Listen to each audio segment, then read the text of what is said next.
வணக்கம் வந்தனம் மக்களே, இது தமிழச்சு குரல், உங்களில் ஒரு குரல். இந்த காணொளியில் நீங்கள் என்ன பார்க்க போகிறீங்கன்னா, இதய ரோஜா ஒரு லவ் ஸ்டோரி. வாங்க பார்க்கலாமா?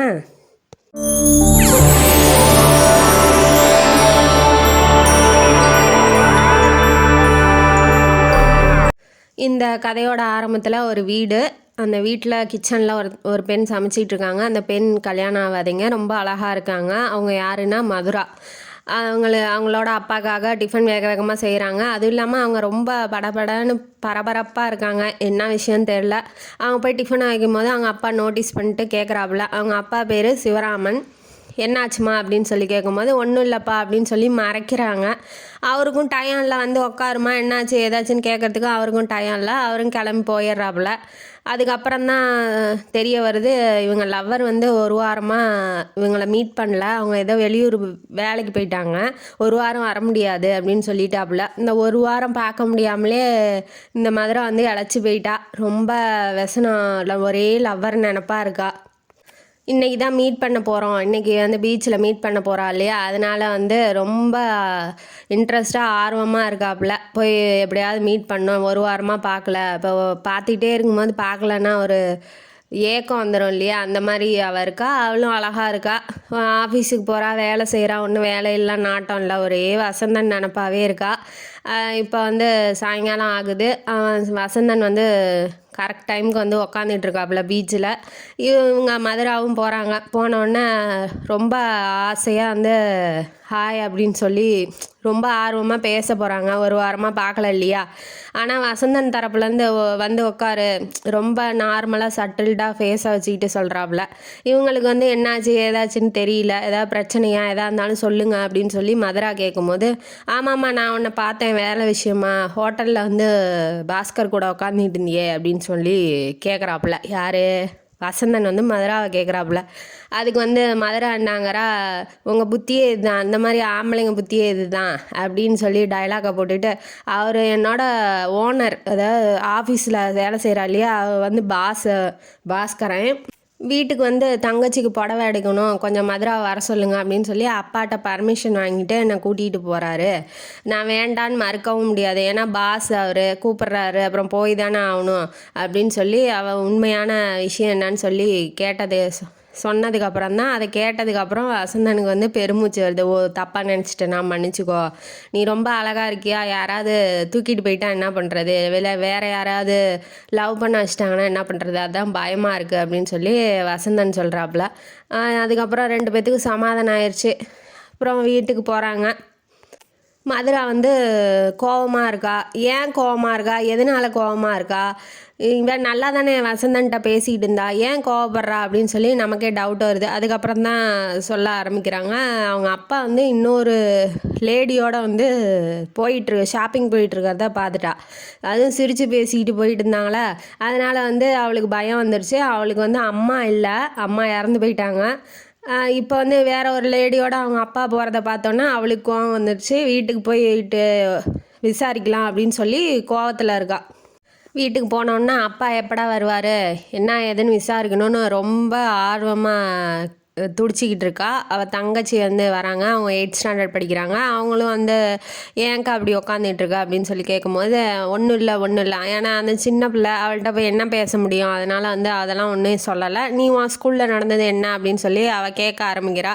அதுக்கப்புறம் நார்மலாக பேசுகிறா, ஆனால் அவள் மனசில் எதுவுமே பதியல. அதுக்கப்புறம் எல்லாம் டிஃபன்லாம் முடிச்சுட்டு சாப்பிட வச்சு அந்த பொண்ணை தூங்க வச்சுட்டா. இப்போ வந்து சிவராமன் வராப்புல. வந்தோடனே சிவராமனுக்கும் தெரியும் நம்ம பொண்ணு மதுரா வந்து பார்த்துட்டா நம்மளை அப்படின்னு சொல்லிட்டு, அதனால பயந்துகிட்டே உள்ளே வராப்புல. வந்தோடனே ஏதாவது சொல்லுவாரா, ஏதாவது கேட்டால் ஏதாவது சண்டை வந்துடுமோ, இல்லை என்ன பதில் சொல்ல போகிறாரு அப்படின்னு சொல்லி பயந்துக்கிட்டே இருக்கா மதுரா. இருந்தாலும் வந்து எல்லாம் சாப்பிட்டு முடிச்சுட்டு கை கழுவிட்டு படுக்க போகும்போது கூப்பிட்டு கேட்குறா, யார் அந்த பொண்ணு, யார் அந்த லேடி, யார், என்ன பண்ணிகிட்டு இருந்தீங்க, உடனே அவர் என்ன சொல்கிறாரு, நீ தப்பாக நினச்சிக்காத, அந்த மாதிரி தப்பெல்லாம் நான் பண்ணல, எந்த தப்பும் நான் பண்ணல, அந்த பொண்ணும் தம்பி வந்து என்னை வந்து சிக்க வச்சுட்டாங்க, ஒரு சிக்கலில் நான் போய் மாட்டிக்கிட்டேன். அதாவது இவர் வந்து வேலை செஞ்சுட்டு ரிட்டையர் ஆகிட்டாப்புல. அவர் ஆஃபீஸுக்கு முன்னாடி வெத்தலை பாக்கு போடுற கடை இருக்குது, அந்த கடையில் போய் இவர் டெய்லி வெத்தலை பாக்கு போடுறது பழக்கம்.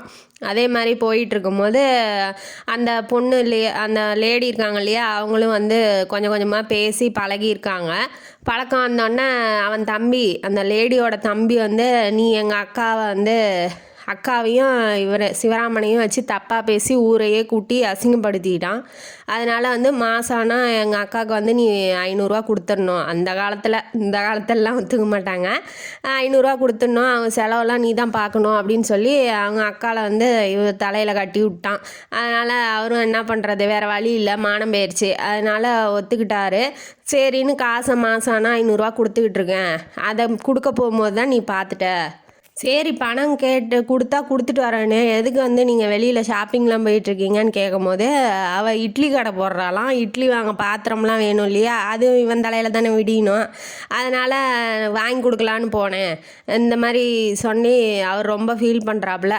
உங்களுக்கு எது தப்பு தண்டாலாம் எதுவும் இல்லைல்லப்பா அப்படின்னு வாட்டி, அதெல்லாம் நான் செய்ய மாட்டேம்மா, உங்கள் அம்மா எவ்வளோ லவ் பண்ணேன்னு உனக்கே தெரியும்ல, எனக்கு வேறு வழி இல்லாமல் நான் இப்படி வந்து காசு கொடுத்துக்கிட்டு இருக்கேன் அப்படின்னு சொல்லி சொன்னோன்னே அவன் என்ன சொல்கிறா, நீங்கள் பயப்படாதீங்கப்பா, எங்கள் ஆஃபீஸில் ஒரு மேனேஜர் இருக்காப்புல, அவருக்கு ஒரு போலீஸ் அதிகாரி தெரியும், அவரை வச்சு அவங்கள வந்து மிரட்டி பிரச்சனை இல்லாமல் ஆக்கிடலாம் அப்படின்னு சொல்லிட்டு ஆஃபீஸுக்கு போகிறா. ஆஃபீஸுக்கு போனோன்னே அந்த பிரச்சனையை சொல்லிட்டா, நான் பார்த்துக்கிறேன்னு அந்த மேனேஜரும் சொல்லிட்டாப்புல.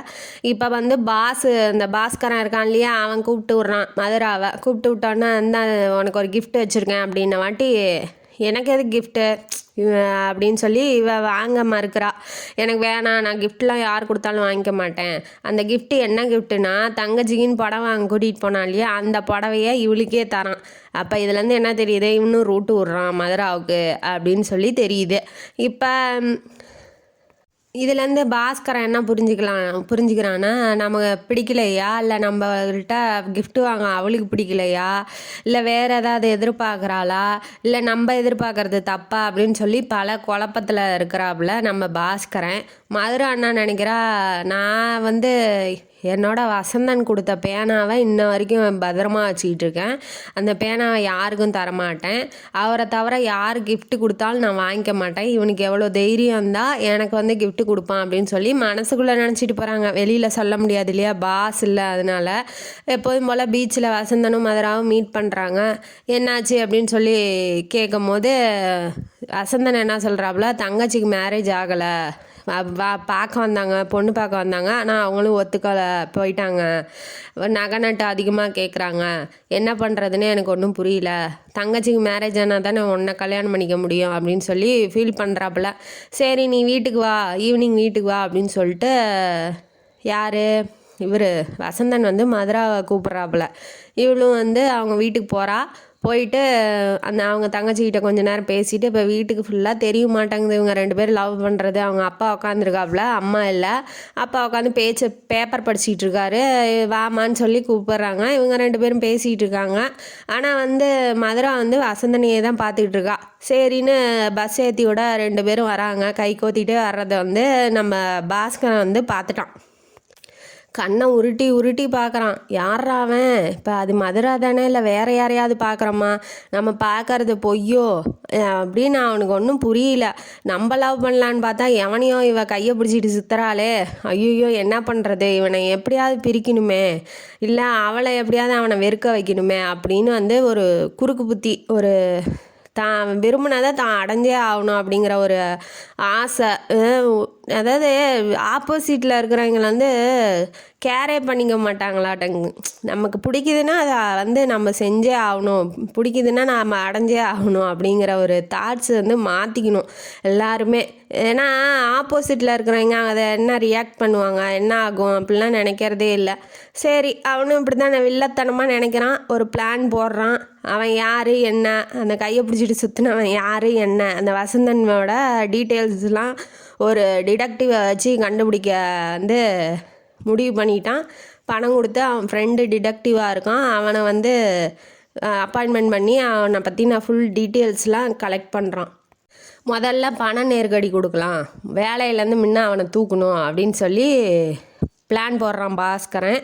அதே மாதிரியே அவனை வேலையை விட்டு அவன் company owner Vasanthan company owner Vasanthan இருக்கான் இல்லையா, அவனை கம்பெனி ஓனரும் இவனும் பாஸ்கரனும் ஃப்ரெண்டு. அதனால இவன் சொல்லி அவனை பாஸ்கரனை வேலையிலேருந்து தூக்க வச்சுட்டாங்கன்னா ஒரே அப்செட் ஆகிட்டாப்புல நம்ம வசந்தன். என்னாச்சு ஏதாச்சுன்னு, இப்போ நான் குடும்பத்தை எப்படி கொண்டு போகிறது, இப்படி திடீர்னு தூக்கிட்டாங்களே அப்படின்னு சொல்லி அவன் ரொம்ப ஃபீல் பண்ணுறான். ஃபீல் பண்ணோன்னா இதை மதுரா கிட்ட சொல்லும்போது, நீங்கள் ஏன் அங்கேயும் இங்கேயும் அலையிறீங்க, நீங்கள் வாங்க எங்கள் கம்பெனிக்கே வாங்க, எங்கள் ஓனர்கிட்ட சொல்லி நான் ஒரு போஸ்டிங் இருக்குது, அதுக்கு நான் ரெக்கமெண்ட் பண்ணுறேன், நீங்கள் வாங்க. இவளுக்கு என்னன்னா பொழுதுனைக்கும் வசந்தனை பார்த்துக்கிட்டே இருக்கலாம், அவனோட பேசலாம் பழகலாம், டைம் கிடைக்கும் இல்லையா, அந்த நினப்பில் அவள் சேர்த்தி உள்ளாங்கிறா. இவனுக்கும் அது சரியாக தான் படுது. ரொம்ப நன்றி, ரொம்ப தேங்க்ஸ்லாம் பயங்கரமாக சொல்லிவிட்டு அவன் கூட்டிகிட்டு போகிறான் மதுரை வசந்தனை. பாஸ்கரன் ரூமை தட்டி உள்ளே 2 பேரும் போகும்போது தான் தெரியுது, இவன் என்னடா இங்கே நிற்கிறான், இவன் வேலையை பிடிங்கி விட்டான், இவன் இங்கே எதுக்கு நின்றுட்டுருக்கான் அப்படின்னு வாட்டி மதுரா ரொம்ப அன்பாக கேரிங்காக சார் இவனுக்கு ஒரு வேலை கிடைக்குமா சார், இவங்க எனக்கு தெரிஞ்சவங்க அப்படின்னு சொல்லவும் அவனுக்கு பற்றிக்கிட்டு தான் எரியுது பாஸ்கரனுக்கு. இருந்தாலும் அவன் எதுவும் பெருசாக கண்டுக்கல. சரி இவனை வெளியில் விட்டாலும் வேற எங்கேயாவது போய் வேலை தேடிட்டு அவளை பின்னாடியே சுத்த வைப்பான், இங்கே வச்சு இவனை செய்யணும் அவள் வெறுக்கிற மாதிரி அப்படின்னு சொல்லி, சரி வேலை அப்பாயின்மெண்ட் பண்ணிட்டேன் போ அப்படின்னு சொல்லி வேலை கொடுத்துட்டோன்னே இவளுக்கும் ஹாப்பி அவனுக்கும் ஹாப்பி. அந்த ஆஃபீஸ்லேயே ஒரு லேடி வேலை செய்கிறாங்க, அவங்க பேர் திலகா. அவங்க கொஞ்சம் மேக்கப் பைத்தியம், ரொம்ப ஜென்ஸுக்கிட்டலாம் ரொம்ப நல்லா பேசுவாங்க பழகுவாங்க. இந்த கூச்சத்துக்கெல்லாம் அதெல்லாம் கிடையாது, ஷை டைப்பில் இல்லை, அவங்க ரொம்ப ஓப்பன் டைப்பு. அவங்க ரொம்ப நல்லா பழகுவாங்களா. இப்போ இவன் என்ன பிளான் பண்ணுறான், அந்த டைப்பிஸ்ட்டை அவன் இருக்கிற ரூம்லேயே போட்டுடலாம். இவனுக்கு என்னன்னா அந்த திலகாவையும் வசந்தனையும் சேர்த்து வச்சுட்டு வெறுக்கிற மாதிரி பண்ணிடலாம் மதுராவை அப்படின்னு இவன் பிளான் போடுறான். அதே மாதிரியே ஒரு பிஸ்னஸ் ட்ரிப்பு வருது பெங்களூருக்கு போனது. அதில் 2 பேர்த்தையும் அமுச்சு விட்றலாம், திலகாவையும் திலகாவையும் வசந்தனையும் அமுச்சு விட்றலாம் அப்படின்னு சொல்லி அவனுக்கு பிளான் பண்ணி இப்போ 2 பேருக்கும் டிக்கெட் போட்டான். இப்போ திலகாவை கூப்பிட்றான், நீ வசந்தனை விரும்புறியா? வசந்தன் பார்த்த உடனே திலகாவுக்கும் பிடிச்சிருச்சு. அவள் பேர்லாம் போட்டு ரொமான்டிக்காக டயலாக்லாம் விட்றா. உங்கள் பேர் வசந்தன் தானே சார், பேருக்கு ஏற்ற மாதிரி நீங்கள் ரொம்ப வசந்தமாக இருக்கீங்க சார்னு இப்படி ரொமான்டிக் டயலாக்லாம் விட்டுக்கிட்டு அவனை ரூட்டு போடுறா திலகா. மதுராவுக்கு இது பிடிக்கல தான், இருந்தாலும் என்ன பண்ணுறது, ஆஃபீஸுங்கும் போது வெளியில் காமிச்சிக்க முடியாது இல்லையா, அதனால் அவளும் எதுவும் கண்டுக்கல. இப்போ 2 பேர்த்துக்கும் திலகா கூப்பிட்டார் இல்லையா பாஸ்கரன், என்ன பிளான் போடுற, நீ இப்படிலாம் போய் பேசிட்டு பழகிட்டு இருந்தீங்கன்னா வசந்தன் கிடைக்க மாட்டாப்புல, நீ என்ன பண்ணுற, ஒரு பிளான் சொல்கிறேன், அந்த பிளானை எக்ஸிக்யூட் பண்ணிடு. இப்போ நீ டூருக்கு போகிறீல்ல ட்ரிப்புக்கு, அப்போ எக்ஸிக்யூட் பண்ணிடுன்னு சொல்ல. என்ன பிளானாக தெரில, எப்படி கெடுக்கிறாங்க பாருங்கள். அதனால் இப்போ ஜாக்கிரதையாக இருந்துக்குவாங்க லவ் பண்ணுறீங்களா. இப்போ இப்போ 2 பேர் கிளம்பிட்டாங்க இல்லையா, மதுரா அழுதுகிட்டே வேலையை அனுப்பிச்சி விட்றா. அவனுக்கும் பிரிய மனசு இல்லை, அது இந்த திலகாவை பார்த்தாவே அவனுக்கு பற்றிக்கிட்டு வருது. இருந்தாலும் பரவாயில்லன்னு போகிறான். இப்போ ரூம் ஹோட்டலில் ரூம் புக் பண்ணால் ஒரே ரூம்லேயே 2 பேர்த்தையும் போட்டாங்களா. இது யார் சொன்னது, எனக்கு தனித்தனி ரூம் தான் வேணும் அப்படின்ன வாட்டி, என்ன சார் மீட்டிங் தானே, மீட்டிங் முடிஞ்சோடனே போகிறோம், இதில் என்ன சார் இருக்குது அப்படின்னு சொல்லி அவள் வேணுன்னே வலுக்கட்டாயம் பண்ணி இந்த வசந்தனை கூட்டிகிட்டு போகிறான். அப்புறம் ரூமுக்கு போனோன்னா ட்ரெஸ் சேஞ்ச் பண்ணுறது, அவன் முன்னாடியே கொஞ்சம் இல்லீகலாக நடந்துக்கிறான்னு வச்சுக்கோங்களேன், கொஞ்சம் கூட ஒரு ஷையே இல்லாமல் அவன் முன்னாடியே எல்லாம் பண்ணிக்கிட்டு அப்படியே ஹாயாக படுத்திக்கிட்டு அவன்கிட்ட பேசிக்கிட்டு அவள் தான் அப்படி பண்ணுறான்னு தெரியுது. இவன் வேறு ரூமுக்கு போய் தொலைய வேண்டியதான், இவனும் அங்கேயே உக்காந்துட்டு இருக்கான். அப்புறம் என்ன பண்ணுவா அவள். அப்புறம் மீட்டிங்லாம் போயிட்டு வந்துட்டாங்க. வந்தோடனே சரி இதுதான் பிளானை எக்ஸிக்யூட் பண்ணிடணுன்னு இவன் என்ன பண்ணுறா, அவனை போய் கட்டி பிடிச்சி லிப்பு வச்சு விட்டுறா. அதை கேமராலையும் படம் பிடிச்சி வச்சுக்கிறா. இப்போ இந்த படத்தை வந்து எடுத்தது அவனுக்கு தெரியாது, வசந்தனுக்கு. கருமம் கன்றாவி என்ன இப்படி இருக்கா அப்படின்னு சொல்லி அந்த பொம்பளை அந்த திலகா வந்து தள்ளி விட்டுட்டு இவன் வெளியில் வந்துடுறான். வெளியில் வந்துட்டு இப்போ ஆஃபீஸ் ஃபுல்லாக காலையில் வந்தோடனே அந்த ஃபோட்டோவை எல்லாத்துக்கும் டிஸ்ட்ரிபியூட் பண்ணி இவன் லவ் பண்ணுறான், என்ன தான் கல்யாணம் பண்ணிக்க போகிறோம், நாங்கள் 2 பேரும் தான் கல்யாணம் பண்ணிக்க போகிறோம், அவர் என்ன லவ் பண்ணுறேன்னு சொல்லிட்டாப்புல அப்படின்னு சொல்லி மதுராவோட டேபிள் மேலேயே அந்த ஃபோட்டோவை போடவும் மதுராவுக்கு பற்றிக்கிட்டு வருது. ஐயோ என்னாடி சொல்கிறேன், இப்படி குண்டை தூக்கி போடுறீங்க, நல்லா தானே வசந்தன் அப்படிலாம் பண்ண மாட்டாப்புலையே, எப்படி இப்படிலாம் மாறிட்டாரு, இந்த ஆம்பளைங்களே இப்படி தான் அப்படின்னு சொல்லி டைலாகை போட்டு அவள் கண்ணு தண்ணி வடிக்கிறா. உடனே அதை பார்த்துட்டு அந்த திலகாவுக்கு குஷியோ குஷி. இவங்க எல்லாத்துக்கும் மேலே நம்ம பாஸ்கர் தான் செம்ம குஷியில், எப்படி இவங்க 2 பேரும் கல்யாணம் பண்ணிக்க போகிறாங்க, நமக்கு வந்து மதுராவை கரெக்ட் பண்ண நமக்கு ஒரு வழி கிடச்சிக்கிச்சு. அவன் பாட பார்க்குறான், திலகா இவ பாட பார்த்துக்கிட்டு இப்படி பண்ணிகிட்டு இருக்கா. உடனே இப்போ வசந்தன் என்ட்ராகிறாப்புல ஃபோட்டோ காமிச்சு, நீலாம் ஒரு மனுஷனா இப்படி பண்ணிட்டியே, உன்னை நம்பி தானே இருந்தேன், அவனை பேசவே விட மாட்டேங்கிறா, அவள் பேசினாலும் இனிமேட்டு நம்ப மாட்டாங்க, ஏன்னா அவன் தானே கட்டி பிடிச்சிக்கிட்டு இருக்கான், இவ பண்ணுற மாதிரி இருந்தாலும். ஆனால் அங்கே சுச்சுவேஷன் என்னங்கிறது நமக்கு தெரியாது இல்லையா, அதனால் இவளும் ஒத்துக்கிட்டு அவன் எதுவும் பேசினாலும் அவள் ஒத்துக்கவும் மாட்டேங்கிறா. சரி போ அப்படின்னு சொல்லிட்டு பாஸ்கர் கூப்பிட்டு, என்ன சரி கங்க்ராச்சுலேஷன், நீங்கள் போய் கல்யாணம் பண்ணிக்கோங்க அப்படின்னு சொல்லவும், சார் அப்படிலாம் எதுவும் இல்லை சார், நான் அப்படிலாம் எதுவுமே பண்ணல, அவங்களே தான் பண்ணாங்க. ஏப்பா இதெல்லாம் போய் சொன்னால் யாராவது ஒத்துக்குவாங்களாப்பா, ஒரே ரூமில் இருப்பீங்களாம், கட்டி பிடிப்பீங்களாம், அப்புறம் கிஸ் அடிப்பீங்களாம், அதெல்லாம் கேட்டால் ஒன்றும் இல்லையா, இதெல்லாம் யார்கிட்டப்பா விட்ற ரீலு, நீ இல்லைன்னாலும் அவள் விடுவாளா திலகா, நேராக போலீஸ் ஸ்டேஷன் போவா, குடும்பத்தையே நடுத்தெருவுக்கு இழுப்பா, இதெல்லாம் உனக்கு தேவையில்லாது, கையில் வேற ஆதாரம் வச்சுக்கிட்டு இருக்கா, பேசாமல் போய் கல்யாணம் பண்ணிக்கோ அப்படின்னு சொல்லி இவன் வந்து ரூட்டை கிளியர் பண்ணுறதுக்கே பார்த்துக்கிட்டு இருக்கான். வசந்தனுக்குலாம் இதெல்லாம் ஒன்றுமே புரியல, என்னடா நம்ம எந்த தப்பும் பண்ணல, இருந்தாலும் வந்து அதான் இதே ஒரு லேடி சொல்லியிருந்தால் உடனே நம்பியிருப்பாங்க, இவன் ஆம்பளையாக இருக்கவன் எது சொன்னாலும் நம்ப மாட்டேங்கிறாங்க, அதுதான் அவனும் ஃபீல் பண்ணுறான். உடனே இவன் என்ன பண்ணுறான், சரி என்ன பண்ணி தலையெழுத்து அதானே ஆயிடுச்சு, சரி கல்யாணம் பண்ணிக்கலாம் அப்படின்னு சொல்லி இப்போ ஃபிக்ஸ் பண்ணி ஒரு கோயிலில் கல்யாணம் பண்ணுற மாதிரி வருது. பாஸ்கரும் குஷியில் ஆடுறான், திலகாவும் குஷியில் ஆடுறா. அதுக்கப்புறம் கல்யாணம் வரியா அப்படின்னு சொல்லி மதுரா வந்து திலகா கேட்குறா, வயிற்றுச்சல் கிளப்புறா. அவன் வந்துக்கிட்டு என்னங்கிறா, நானும் வரேன், அந்த கண்கொள்ளா காட்சியை பார்க்க தானே நானும் இருக்கேன் அப்படின்னு சொல்லிட்டு இவனும் அவளை மதுரா வந்து கூப்பிட்றான். இவன் பாஸ்கரன் கூப்பிட்டு, இப்படி வசந்தன் பண்ணுவான்னு நான் எதிர்பார்க்கவே இல்லை, ஒன்றுமே நடக்கலை, இருந்தாலும் அவன் 1 2 போட்டு விட்றான். அவளுங்க என்ன வழி, அதான் ஆதாரம், அந்த ஃபோட்டோவை பார்த்துட்டு அவளும் வந்து நம்ப தான் ஆரம்பிக்கிறா. உடனே கோயிலில் நடக்குதா, கல்யாணத்தில் போய் அட்டன் பண்ணுறா மதுரா. அட்டன் பண்ணோன்னே திலகா திடீர்னு எழுந்திரிச்சு, எனக்கு இந்த கல்யாணம் வேணாம், நீ தான் வந்து ஒன்றை தான் லவ் பண்ணுறாப்புல வசந்தன், நீயே போய் கல்யாணம் பண்ணிக்கோ அப்படின்னு சொல்லி இழுத்துட்டு போய் மேடையில் உட்கார வச்சிட்றா. அவர் எந்த தப்பும் பண்ணல, நான் தான் பண்ணேன், ஏன்னா வலுக்கட்டாயம் பண்ணால் அப்போதைக்கு அந்த ஆசை வந்து கல்யாணம் பண்ணிக்கலாம், ஆனால் வாழ்க்கை பூரா எப்படி மெயின்டைன் பண்ணுவா, ஒவ்வொரு தடவையும் எரிச்சலாக மூஞ்ச காமிக்கும் போது வலிக்கும் இல்லையா, எல்லா டைமும் நடிக்க முடியாது இல்லையா, அதை வந்து எல்லோரும் யோசிக்கணும். இப்போ நம்ம ஆசைப்படுறோம் கிடைக்கிது, ஆனால் வலுக்கட்டாயமாக எத்தனை நாளைக்கு வச்சுக்கிட்டு இருக்க முடியும், அவள் திலகா எத்தனை நாளைக்கு இவள் லவ் பண்ணாலும் அவன் பண்ணும்ல, மூஞ்ச காமிச்சிக்கிட்டே இருந்தால் வாழ்க்கை பூரா, அதை தான் அவள் யோசிச்சுருக்காளாட்டங்குது. இது வந்து யாரையுமே கட்டாயப்படுத்தி பண்ணக்கூடாது, நீ ஏன் பண்ணிக்கோ, நீ ஏன் வாழ்க்கையை வாழ்ந்துக்கோ, எனக்கு வாழ்க்கை இருந்தால் வரட்டும் இல்லைன்னா போகட்டும் அப்படின்னு சொல்லிட்டு இவ கிளம்பிடுறா. இப்போ சந்தோஷமாக வந்து 2 பேரும் கல்யாணம் பண்ணிக்கிறாங்க. யார், வசந்தனும் மதுராவும் கல்யாணம் பண்ணிக்கிறாங்க. இந்த கதையிலேருந்து என்ன தெரியுது, ஒருத்தனுக்கு குழி பறித்தா அந்த குழியில் நம்மளே போய் விழுந்துருவோம். 2வது, யாரையுமே வலுக்கட்டாயம் பண்ணி லவ்வை வர வைக்க முடியாது, அது தானாக வரணும். சரி நண்பர்கள், இந்த மாதிரி நண்பர்கள் ஃப்ரெண்ட்ஸு யாராவது இருந்தால் வந்து அப்படியே அத்து விட்ருங்க, யாரையுமே நம்பாதீங்க, கொஞ்சம் டவுட்டாக இருந்தாவே அத்து விட்ருங்க. நீங்கள் லவ் பண்ணுறீங்களா, கரெக்டாக அவங்களும் லவ் பண்ணுறாங்களா, லவ் பண்ணி சந்தோஷமாக வாழுங்க.